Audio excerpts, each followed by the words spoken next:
Siguro bukas, hopefully, magpa-interview si Presidente kasi gusto rin naming malaman yung mga points of view niya tungkol dito sa mga batiko sa himno at saka sa panunumpa.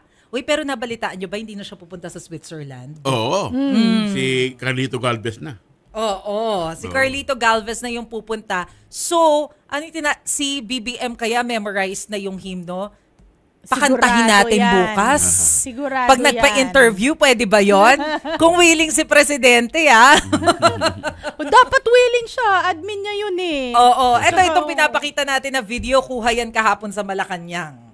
Oo nga, yung pinakita natin. Oo. Yan yung first time na kinanta nila, pero sabi rin ng mga staff, hindi nila memorized. Kaya nga sabi namin, baka dapat magpakita sila ng video kay dyan na may lyrics para ma-memorize din. Ayan, oo. Oo.